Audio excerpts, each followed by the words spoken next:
Well, hello, everyone, and I'm excited to welcome you to today's very engaging fireside chat.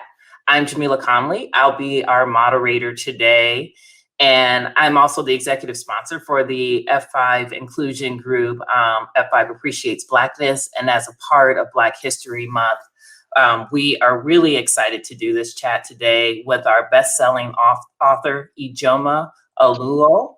And, just to give a quick personal story, I've been a fan of Ijeoma for years. I first heard she and her brother speak at Town Hall, I think it was back in 2017. So to say that, we're excited to have her here today, I'm excited to have her here today is an understatement. So with that, I am honored to both introduce Ijeoma and go through a little bit of just like bragging about her. She is a #1 New York Times bestseller for the book, So You Want to Talk About Race. She recently released a new book, Mediocre, The Dangerous Legacy of White Male America. She has a very, very impressive track record with her work on race, not only being featured in the New York Times, she's been featured in the Washington Post. She's been twice named Route 100. She's received, I think, 2 Feminist Humanist Awards, both in 2018 and in 2020. One was from Harvard and another from the American Humanist Association. So with that, welcome, Ijeoma. Welcome. We're so excited to have you here. And then along with us, our other very special guest is our president and CEO, François Locoh-Donou. And he joins the conversation to also engage around not just Ijeoma's books, but the current state of our country as it pertains to race and what we can all do to really impact change inside and outside of the workplace. So with that, we'll go ahead and get started. I will say to our audience that please submit your questions in the Q&A throughout this session, as we will have some time at the end to have an open forum around Q&A.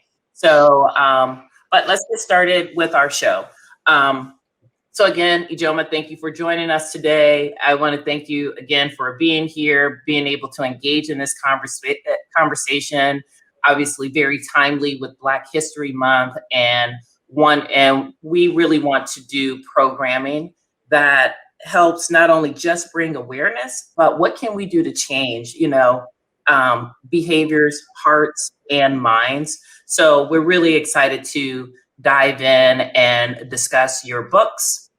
And one of the things that I will just call out is that, from the events that happened this summer, we have done a lot of programming just to help improve allyship throughout the company.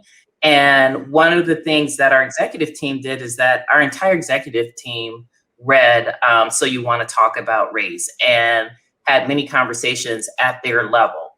So one of my first questions for you, Ijeoma, for those who aren't very familiar with your work, can you share with the audience just some of the history around how you embarked on this journey to become such a well-known author and what that was like for you? Yeah, certainly. I didn't really think that as an adult, this was where I would be today at all. I worked in tech, like many people in Seattle do. I worked in tech for over a decade.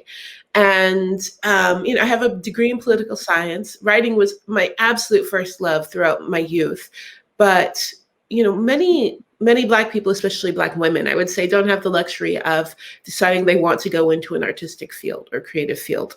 You have bills to pay and, responsibilities. And I absolutely fell into that category. Grew up in pretty extreme poverty and wanted to make sure that we could find a way out of it or do whatever I could to. And so I worked in tech, and it was honestly living in the Seattle area and working in tech that brought me around to writing about race, because I was getting older, becoming more aware of the world, and worrying about my children and my family in a space that refused to talk about race. And it was in this space that really felt like it had it all figured out, that race wasn't a problem when it obviously was, that I decided to try to find different ways to communicate with my community and people around me. So my writing really started after the murder of Trayvon Martin.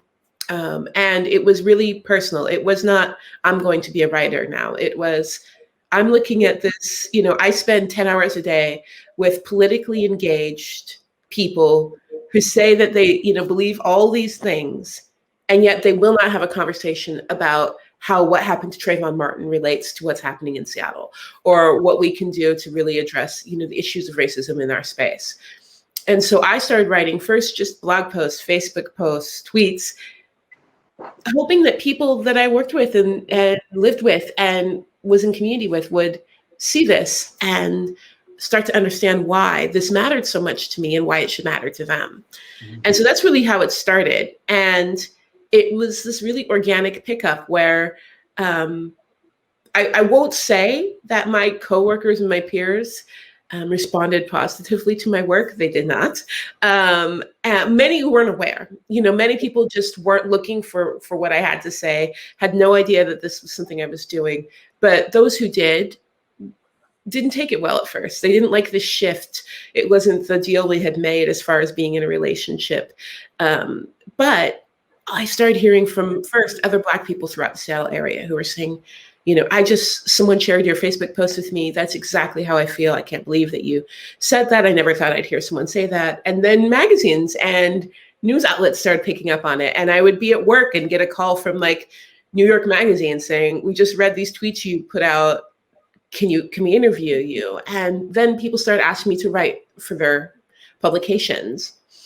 So then I kind of had this weird reality where I spent most of my time in a space where I could not talk about the important issues that were impacting my life, even where they were impacting the workspace. Uh-huh. And then this other space where I was expected to be open and free and talk about what was happening. And I couldn't live in both at the same time. And so one day I just kind of decided I'd had enough and I was going to take a leap. And I quit my job with no savings account and no idea really what I was going to do, and said, you know what, I've been broke before and I've made it. And let's see if we can do this again. And that's what I did. And I had a couple of really hard years, but really challenging and growing years. And then I got my book deal for So You Want to Talk About Race, and which was, FYI, book deals, if no one knows who you are, they're not the most amazing thing in the world. But it did allow me to pay the back mortgage I owed for a few months, which was great because I kept my house. And I just kept the work and it moved on from there. And to know that this is where I am today, because I decided that I was not going to keep living half of a life in these spaces that I spent so much time in, has been amazing to me. That's awesome. Well, I'll say personally, thank you for taking that leap, and it's made a big splash and it's continuing to make a big splash. So that's great to hear. And a lot of what you answered is a great segue into my next question. Is that a lot of people, especially with the rise in consciousness of why race is so important to talk about, they don't understand why it's important. And especially in the workplace, you definitely have people who think this doesn't belong here.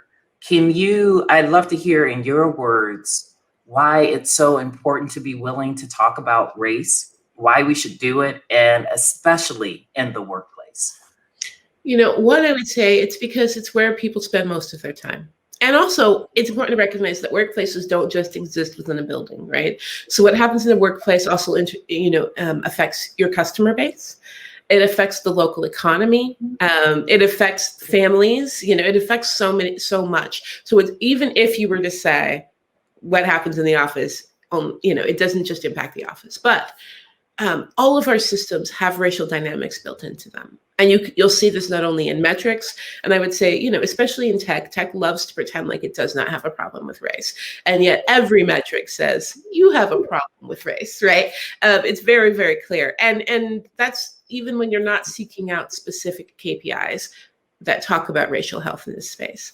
But the truth is that we bring our biases in with us and into systems that were built with those same biases that we don't talk about. And there may well not be any animus into how these systems are built. But when we look at hiring practices, referral practices, training practices, when we look at feedback norms throughout industries as to, you know, how we evaluate performance, a lot of these are racially coded in ways that many white people cannot see, but they serve to disadvantage people of color.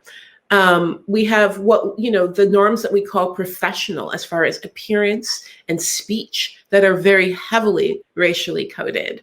We have, you know, the basic fact that the average white person in this country knows less than one person of color. Like, people are sharing their Black friends, basically, right? So referral practices end up leaning heavily towards replicating racial inequities in a workplace, right? We have all of these different things that are happening. And we have all this flood of microaggressions that are happening to people of color in workplaces as well, that are sending messages out to entire companies of who has value and who doesn't. And so a lot of people may not realize, you know, that a person of color, especially let's say a woman of color, is less likely to be made eye contact with in a meeting, right? And that subtle lack of respect sends a message to the room that this is not someone who is ever management material, not someone who should be listened to or collaborated with seriously, right? Things like that, where you notice, you know, someone wearing their natural hair out is seen as less professional. Someone who speaks in a dialect that is useful and effective where they grew up is suddenly someone who doesn't speak properly or doesn't speak in a professional way, right? All of these things are racially coded. And when we don't talk about it, what happens then is that the people of color who are already isolated, already a minority, and already disempowered end up carrying the entire burden for trying to make up for, you know, the cost that this takes out of them, and trying to constantly do their job to the best of their ability while saying, oh, did I forget to talk a way that's not natural to me? Did I get too excited and someone's going to call me angry? You know, did my accent come out in this? Did I speak up too forcefully and will, you know, bruise someone's ego who doesn't want a person of color, you know, out talking them here? You know, all of these things that you have to figure out. Oh, I'm angry and I have the right to be angry, but do I have the right to show that I'm angry in this space? All of these sorts of things, these are calculations that people of color have to make every day. And then on top of things like, oh, this team builder might be at a bar that I don't feel safe at, or all these networking opportunities are in spaces where I will be the only person of color. Do I want to endure that sort of isolation in order to make an opportunity to move ahead in this company? Or someone made a casual joke about my skin tone or my accent. Do I laugh it off and know that that means I will have to endure it more? Or do I say something and then risk losing this work relationship? These are all calculations that people of color make all day, every day in workspaces, and try to remain productive in their jobs. And so not only does it make you feel unsafe all of the time, not only does it have real serious mental and physical health impacts, it also cuts into your productivity. There's only so much you can accomplish when you're having to quiet down, you know, what you have to say, find the right time politically to insert your opinions, you know, trying to maintain relationships that are toxic to you so that you can still continue to work. All of these things that you do cut down your ability to even do your job properly. Yeah, no, thank you. That you summed it up perfectly, and I really appreciate that thought process, and for people to really hear and understand. François, I'll turn it over to you to engage you in the conversation. Well, thank you, Jamila. Ijeoma, it's a pleasure to have you here, and I just want to, you know, share with you that your courage in giving up on your career and going to writing has inspired a lot of people who have read your work, including me. It sparked a lot of discussions in my family, and so thank you for doing that and for inspiring us.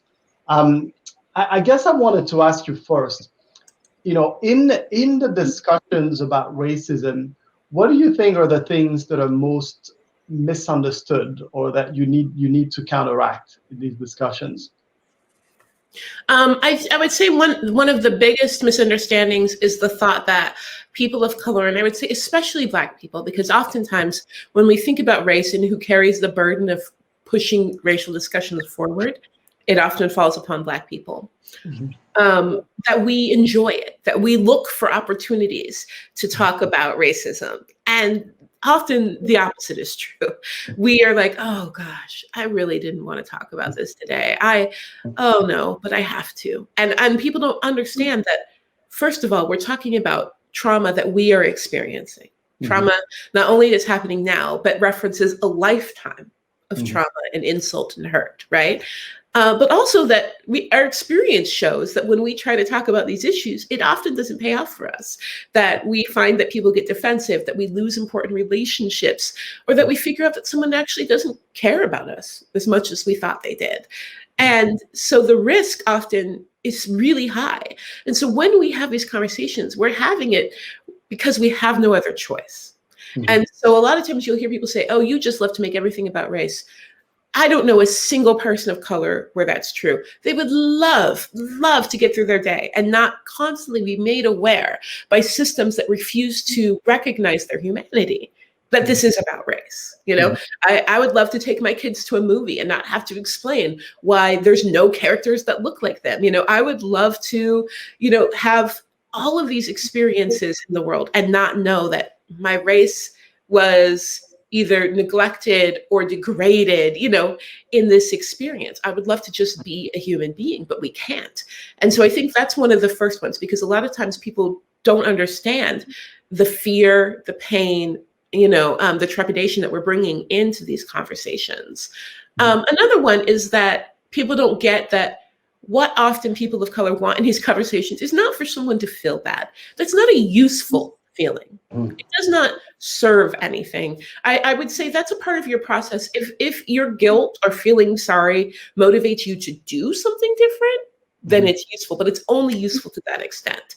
And so you'll hear people say, well, what do you want me to do? I feel awful. Well, feeling awful, you know, I always like to say that doesn't raise my credit score. Right? Like it does not do anything that I can feel or taste or use. What people want is a resolution to the problem. What they want is for this behavior to stop happening, or they want this harm to be repaired. And so it's important to recognize that the faster we can move past, oh, I feel bad, to let's fix this problem, the better off we'll be. But what that means, though, is there is still, of course, an emotional component. There's a healing component. It is not just, okay, I'm never doing that again, but it's, let's repair the harm that I actually did. And so oftentimes people think that that means I want you want me to beg. No, what I want is for you to actually repair the harm that was done, whether that means giving me space, you know, whether that means creating space for me to process this, whether it means giving back money that I lost because of this, whether it means, you know, making sure that I have the opportunities that were lost because of this, making sure that people are held accountable. Like those are all things that are useful. Feeling guilty and feeling bad isn't, unless it motivates you to do the things you need to do. Yeah, no, that is very well said, Ijeoma. And as you were speaking, this point about the conversations about race can be actually very painful for us. You know, I was reminded, you know, this year I had to have conversations with my children around race that were personally very difficult for me because I did not have them growing up. You know, you and I were talking about Africa earlier. You know, growing up as Black in Africa, there's just an innocence to it that everybody else is Black, and so you just don't have certain conversations. And having to explain certain things to, you know, Black kids growing up in America is very, very different conversations that were also, you know, new to me more recently. And obviously quite painful. Jamila? Yeah, no, it's so interesting when you talk about that in conjunction with the answer you gave of why it's so important, and then this question. It really gets to microaggressions and you know how we handle both as Black people and people of color microaggressions, as well as you know when and how. It's just like because it gets so tiring. Which leads me to in your book, so you want to talk about race. In the chapter on microaggressions, you have this profound description around the effect and the cumulative effect of microaggressions. I believe the quote is, just like a random bee sting, one, it's not a big deal. A few random bee stings every day, that's definitely going to have a big impact on your quality of life and your overall relationship with bees. And when I read that, I was like, oh my gosh, that's so true. That's what people don't get, because so many people see you and they think it was just a bee sting. It's okay. But they don't always understand that you don't understand. I'm going through this every single day. And then you go on to talk about how, as people of color, there's times that we want to talk about it and there's times that we don't. And allies need to learn how to take the lead of the person being harmed, by that microaggression, to truly be supportive. So I really would love to hear you talk more about that, because as a Black woman myself, a leader in tech, I've been through this. I resonated, with that chapter as I read it, and I would love to hear you just speak more about that for our audience. Absolutely.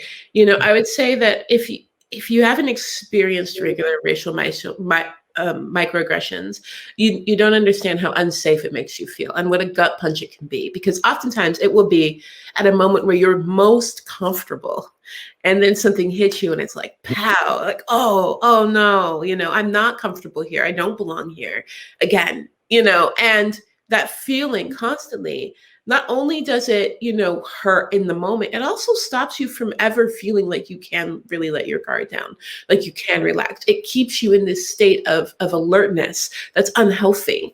And it is incredibly painful, and you never get to choose when it happens. You don't get to say, okay, you know what? I feel strong. Bring it on today. Today be the microaggression day, and then tomorrow we'll take it easy. No, you don't get to pick. And you don't get to pick when, you might be rushing to go somewhere and something happens. You might be in a job interview and something happens. You never actually get to decide. It doesn't matter what else is happening in your life. It doesn't matter if your parents are sick. It doesn't matter if you're stressed. You don't get to choose. So one thing that's really important in discussing issues of race is to respect the autonomy of people of color and recognize, if we can't choose when racism hits us, you should absolutely respect our right to choose when we address this issue where we can. And so that means in having these conversations, and oftentimes in workplaces, I find that they really fundamentally don't understand this. You'll have these mandatory discussions where people of color, it's mandatory that they enter into these discussions as well, with no prep, no question about what would make them feel safe, no idea of like, do you really want to start out with a discussion in mixed company when you haven't even had a chance to figure out if you're safe, who your allies are, or if this is happening to other people of color around you? There's no question about that. So really looking at and saying, what are we trying to do here? Are we trying to educate white people in this space? Or are we trying to reduce and heal the harm done to people of color in this space? And when you're trying to reduce harm done and heal harm done, then you approach these things differently. But microaggressions are something to take very seriously.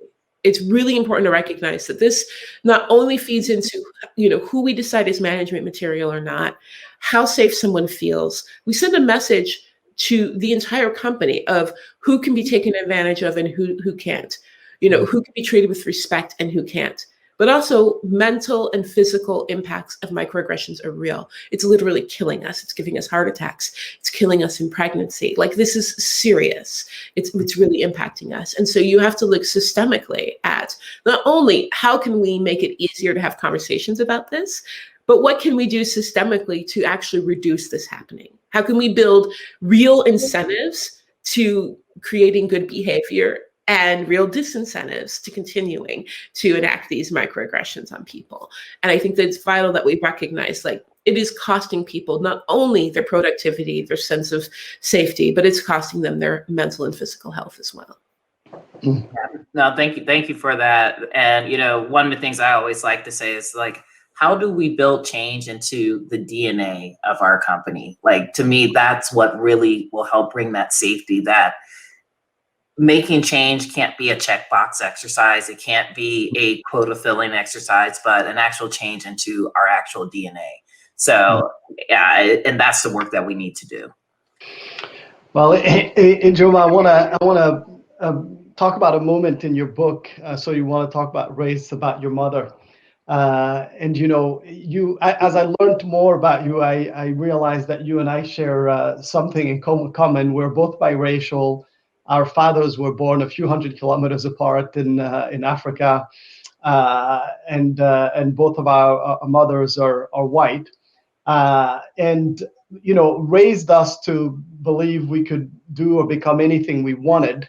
But I also realized and distinctly remember when I realized that even though, my mother and I lived in the same world, we experienced two different paradigms and realities. And I smile in the book when, there's a passage where you said, you remember that moment where you realized that you were experiencing a very different paradigm than your mother. Can you take us through that and why, and kind of the effect that it had on you, but how it made you grow?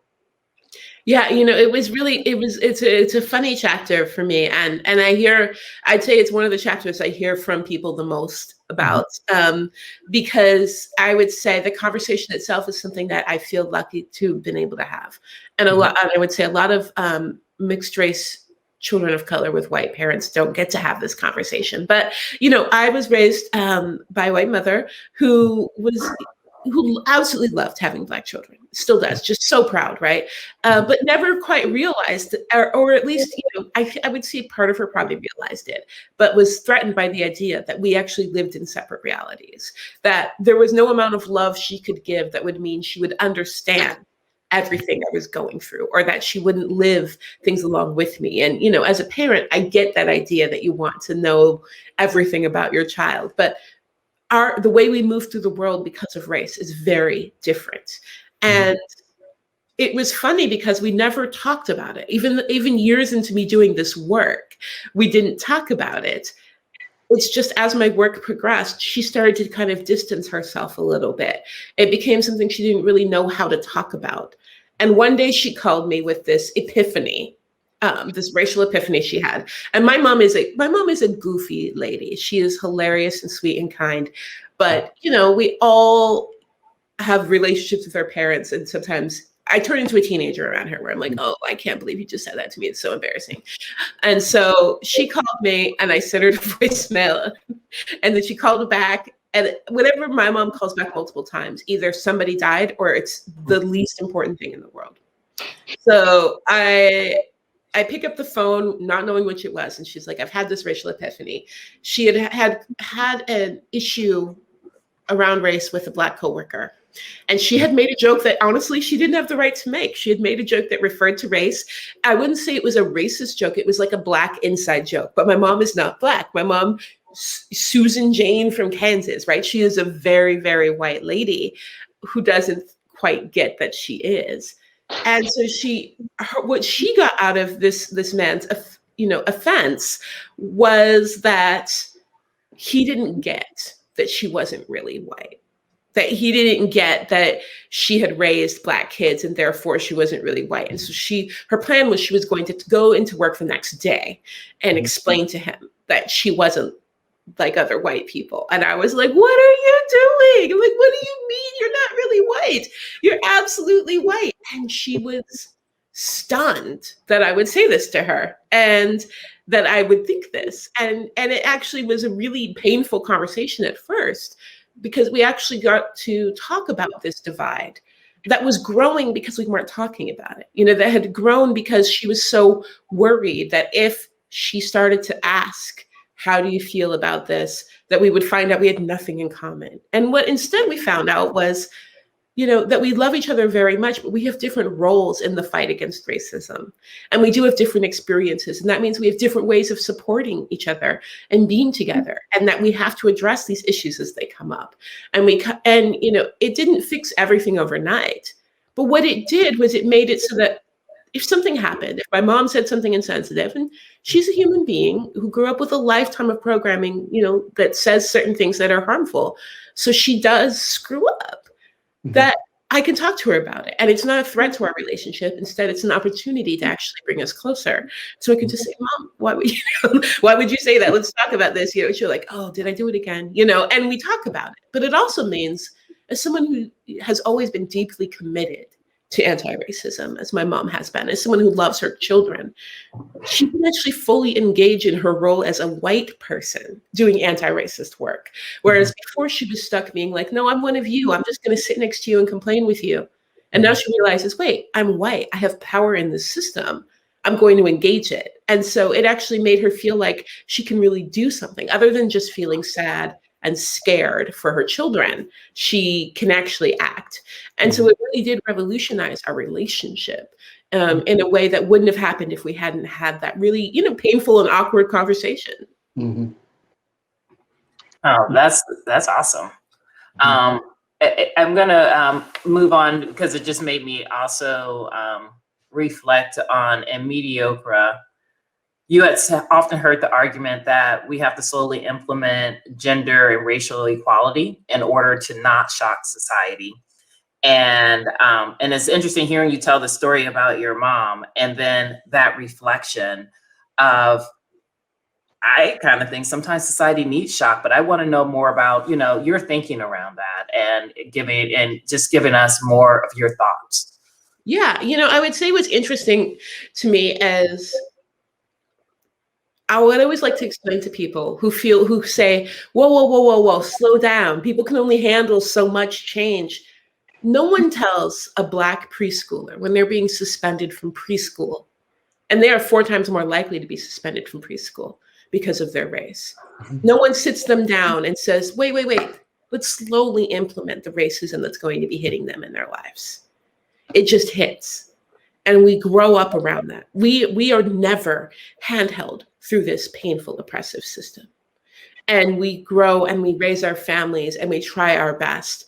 And we continue to name it and build study around it and try to change the system. So it is really important to recognize that we don't get that luxury ever. So when you can become a full-grown adult and not be told that you are part of an oppressive system and change needs to happen, why do you get the luxury of gently stepping through that?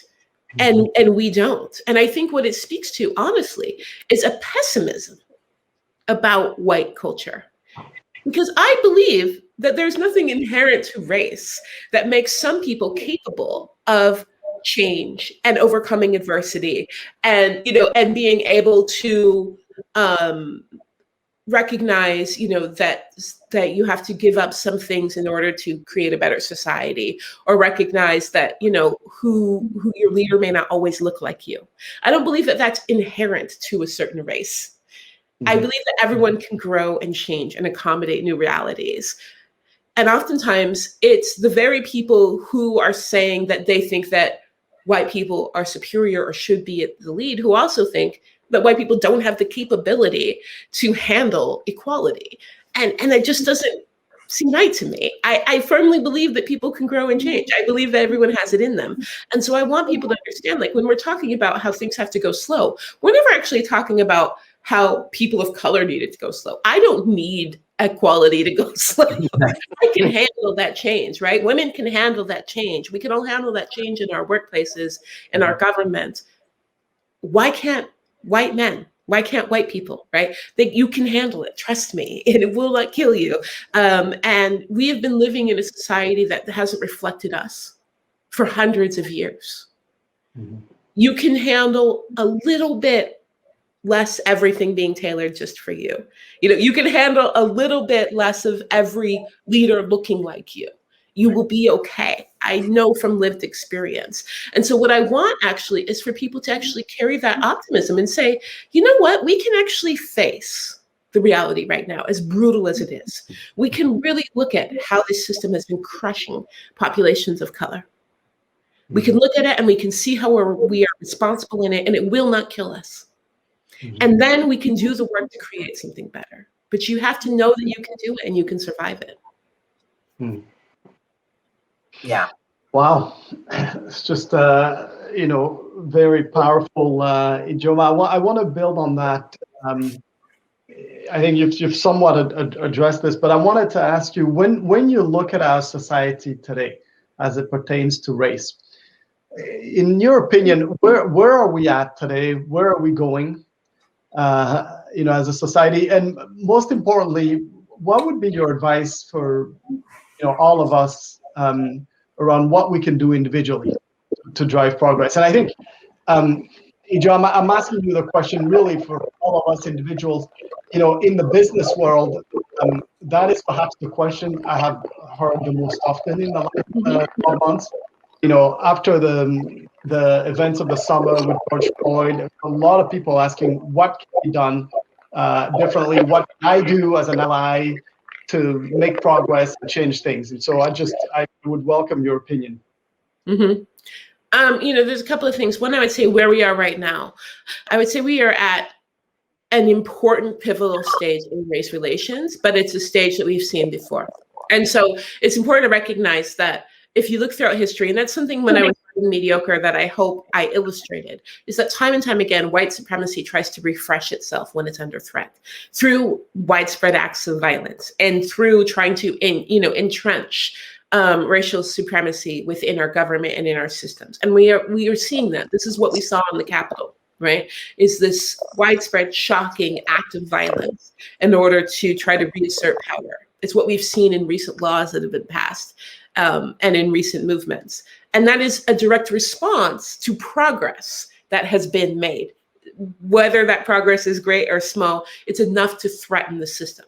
So it's really important to recognize that we're in one of those pivotal times where as a society, we can decide that it's too big of a risk and pull back, and then we lose that progress, or that we will address these threats to progress as serious threats to progress and keep pushing forward. And that's really where we're at right now, and we absolutely must push forward. So we have an opportunity right now that we must take as a society.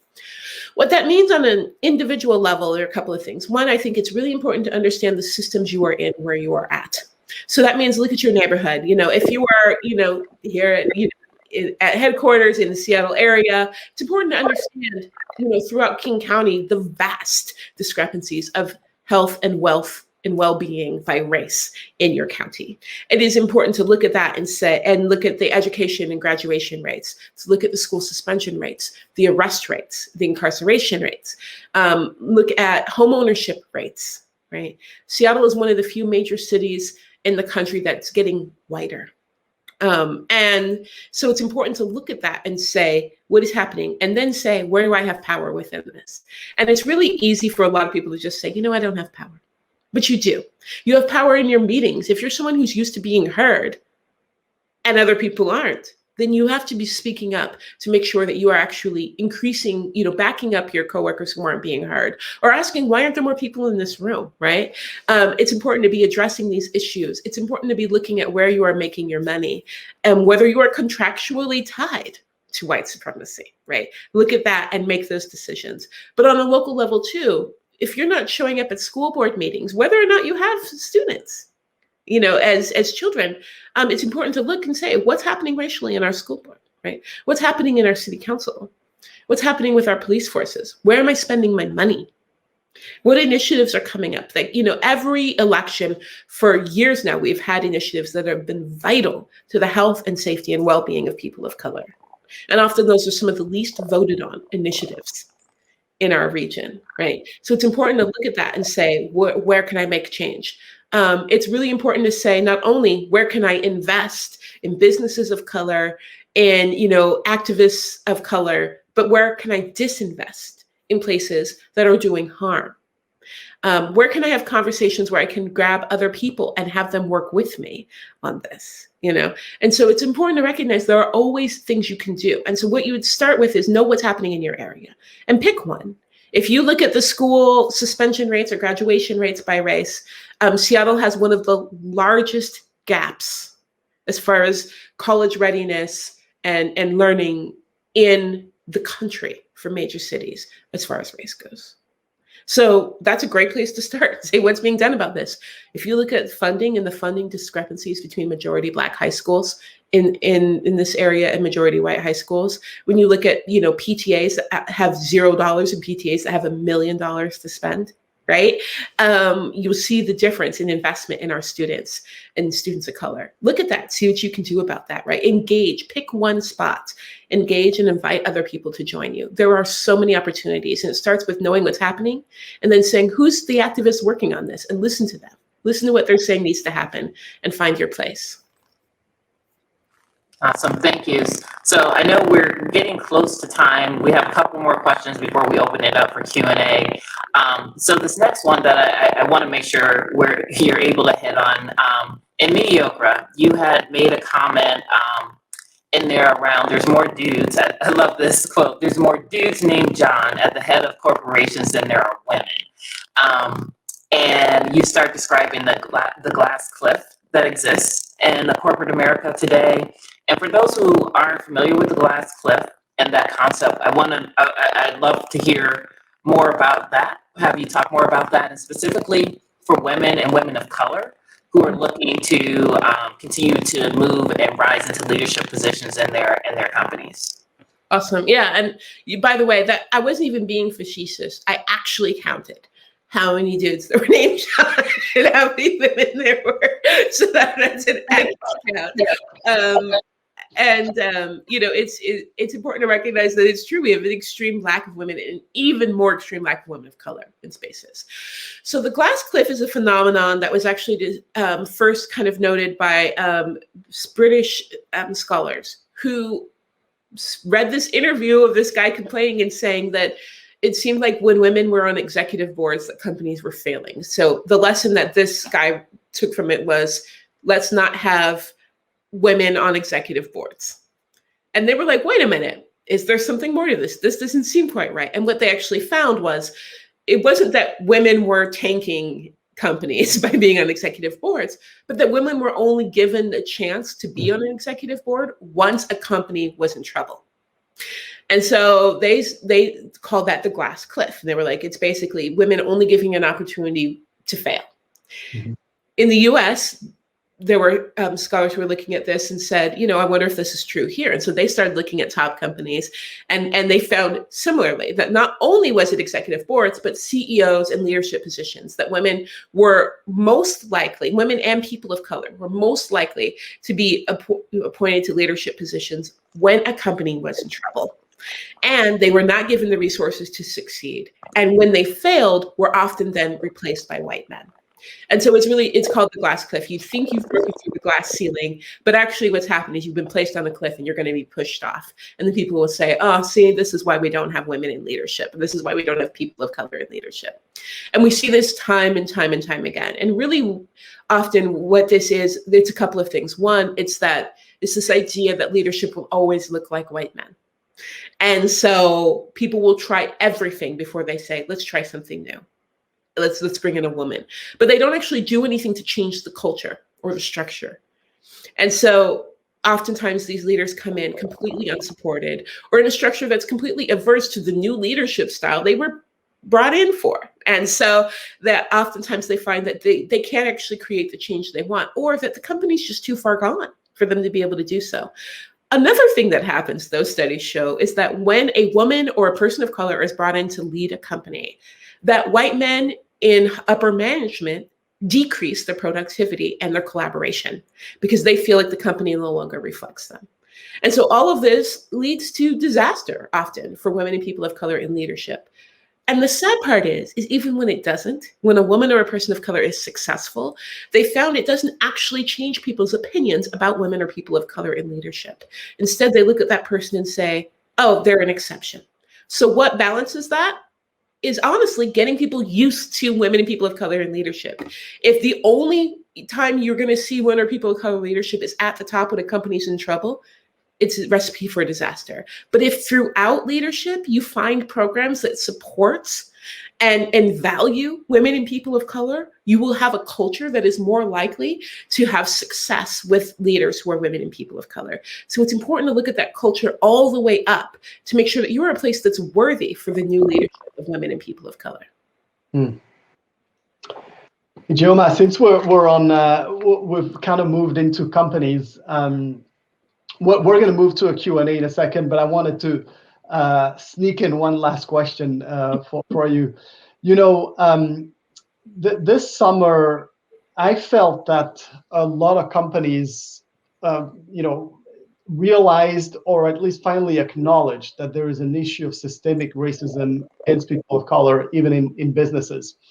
And in your book, one of the part I really liked and was thought-provoking for me was you go to great depth in helping people understand their privilege. And you know, it made me think a lot about my own privileges and how to think about using those privileges to affect change.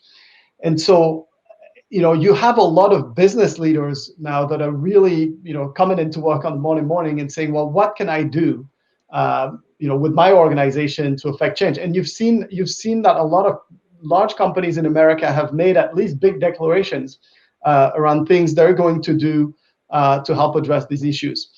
And so, can you just spend a moment on what is your, you know, advice and opinion as to how business leaders can use their privilege to address the issues of, you know, systemic racism in corporations? Mm-hmm. One I would say is you need to figure out what's actually happening in your space. So a lot of times we're seeing these statements. I've been called in to talk with corporation after corporation. They'll say, where are you in regards to race? And I get a vague, like, I think we're okay, or we could do better, but never anything robust, never any actual metrics. Mm-hmm. Get robust KPIs about the racial health mm-hmm. of your space. And that means beyond attrition, beyond promotion, beyond hiring rates. You know, mm-hmm. Are you asking your employees whether or not they feel like they have adequate mentorship, whether they feel appreciated within their racial and ethnic identity, whether they feel like they have a chance to grow with the company, whether they feel like they have community within the company, right? These are all important metrics as towards the racial health, whether they feel reflected in the company and company's products. All of these things matter, right? So get robust KPIs. And then as a leader, own it. Mm-hmm. Those KPIs are not just the company. It's not your predecessors. They are yours. And so being transparent and saying, I own this problem. I own these metrics, and it is vital to me. And this is where I see my part in this. This is where I have contributed to this problem. And this is what I plan to do. Lead with example. And so it's not just about, we're going to give you this, or we're going to do this. It is, I acknowledge the harm that's been done. I acknowledge where we are. I can see the efforts that people have been putting in that are helping. And I applaud that. And I own where we have fallen short, and I'm moving forward. I would say that's one of the most important things a leader can do. And then talk about what you're actually doing to invest in that change. It has to be more, no more volunteer initiatives. No more, we're going to pick the nearest Black person who seems like they care about race and have them spend extra hours they don't have trying to educate us in a field they are not experts in. Instead, we're going to invest in this. We're going to set, since we have our KPIs, we're going to set metrics for improvement. I'm going to treat this like we're falling short on money, right? That's how important it is. And we're going to follow up, and I'm going to be transparent as we move through it. Wow, Ijeoma, that is great advice. Very thoughtful, very insightful. Thank you so much for answering our questions. We have a few minutes for Q&A now, so we're going to open it up to our audience for questions. Yeah, and I'll just say Michaelia is going to read off the questions for us, so we'll pass it over to Michaelia.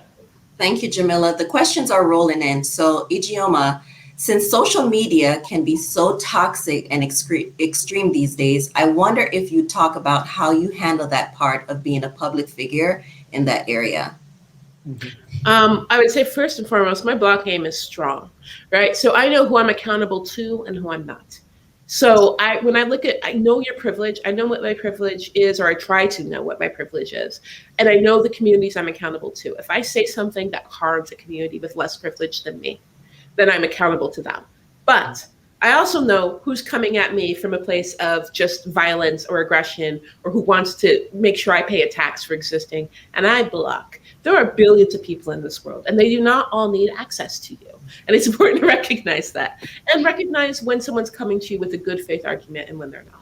It's really important, I'd say, especially for people of color, to know this, that one tactic to stop us from doing the work we need to do is to drain our energy by putting us in these bad faith discussions and arguments that we don't need to have.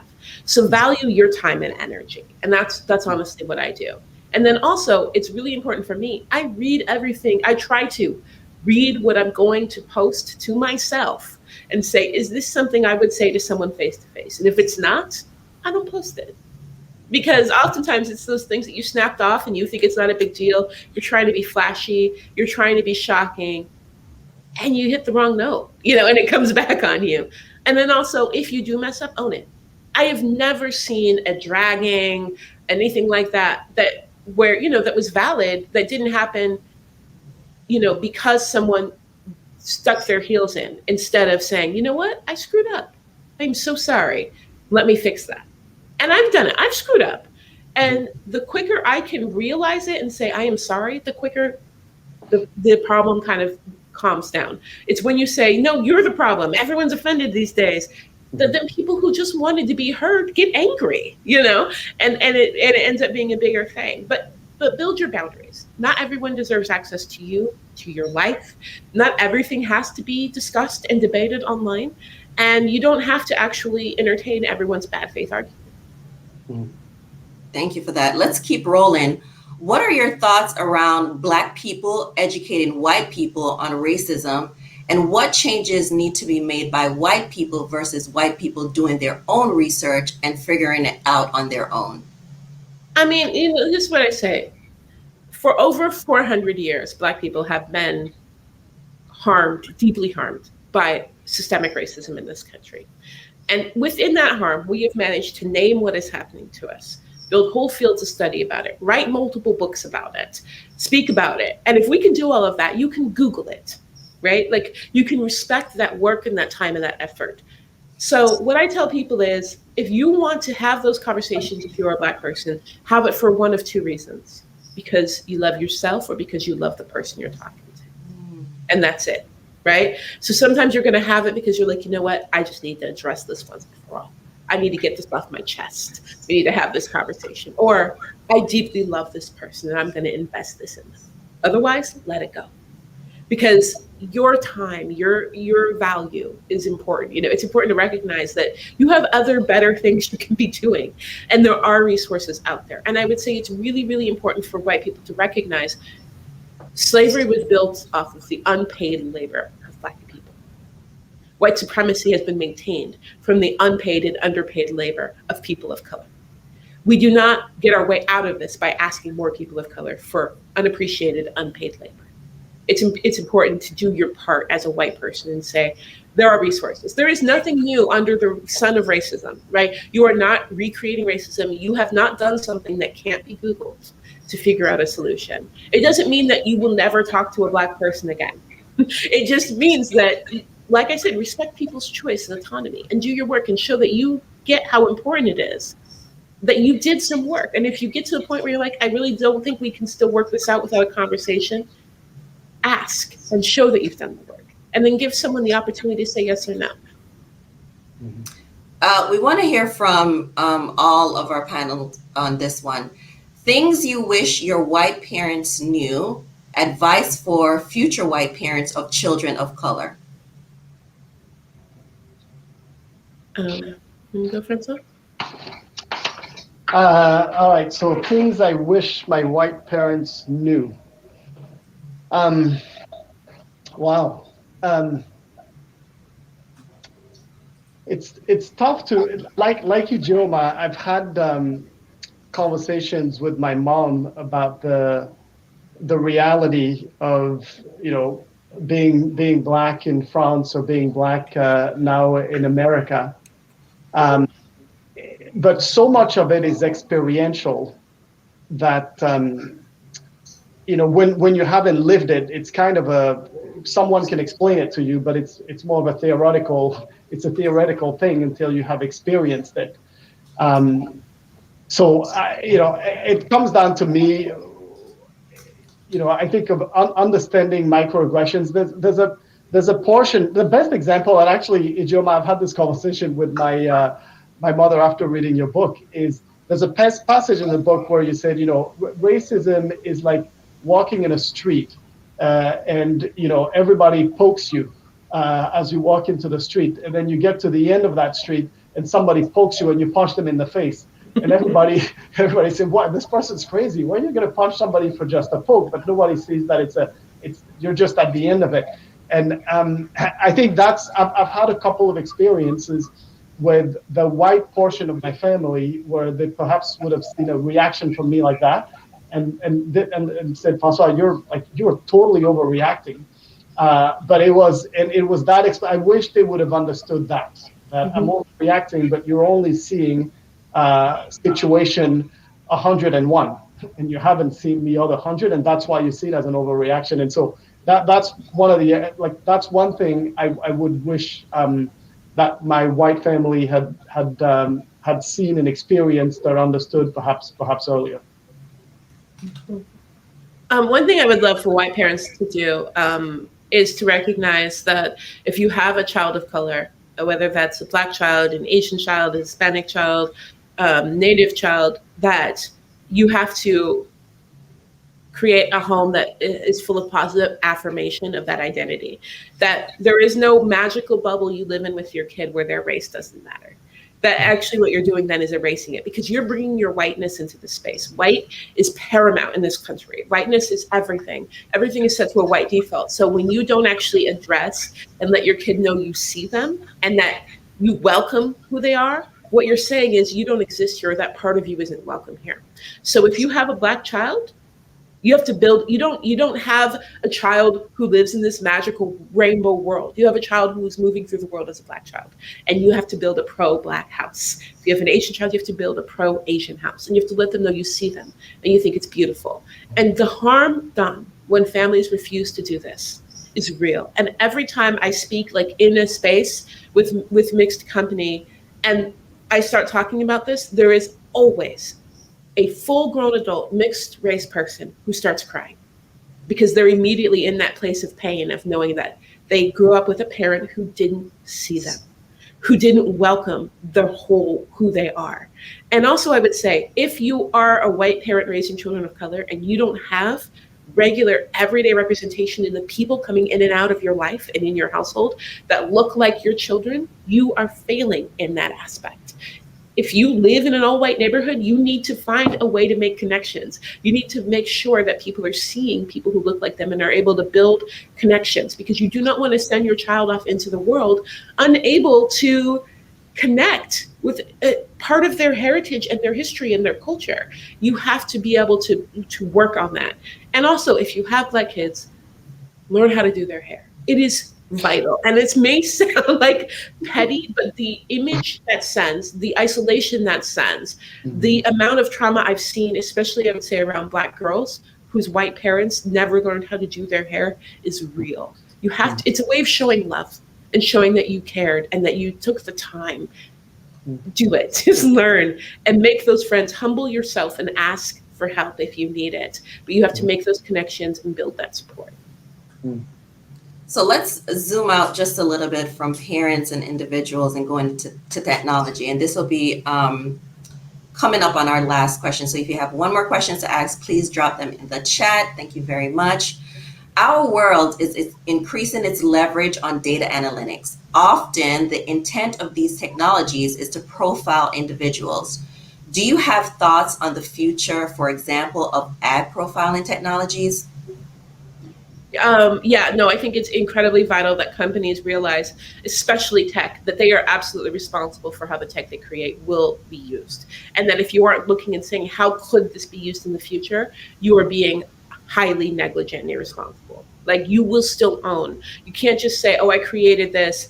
People like to think we're in this Wild West space, that you aren't responsible ethically for how the technology you create is used. That's not true. We are talking about incredibly powerful systems that dictate people's lives. And also systems that are often being created by people who don't live the experiences of those who will be targeted by these systems, right? And so it's really vital that you look at it and say, how could this be used? And how has it traditionally been used against vulnerable populations, whether that's populations of color, queer and trans populations, poor populations, homeless populations, and say, no, I will not be a part of this. What safeguards can I build in now to make sure that either I don't make this technology or I make something different, or that the way in which we license this technology or program this technology exempts us from this, and that you have conversations, and that if you start to see an abuse of your technology, that you speak out, and that you put those ethics over your profits. It's so frustrating to watch the ways in which technology has been used for great harm against marginalized populations, and see how easily tech leaders who will never be the target of the tech they've created saying it's not my problem, and it is. And I think it's time for tech companies to really own that. Wow, that was very powerful, and I think a very fitting close. I think that was our last question, and so I want to, Ijeoma, thank you again. It's a rare opportunity to be able to have a very open and frank conversation about these issues, and especially with someone like you and the work you've done and the books you've written. So on behalf of F5 Appreciates Blackness Inclusion Group, I just want to thank you for your time and your insights today. François, thank you for being a part of this conversation and for your insights today. I really hope to our entire audience that today's chat with Ijeoma has both informed, educated, and more than anything, activated us to want to move to action and to continue to work towards eliminating racism in our communities and our companies. And just thank you again for your time and engagement today. And Ijeoma, thank you, thank you, thank you. Thank you. It was a real pleasure.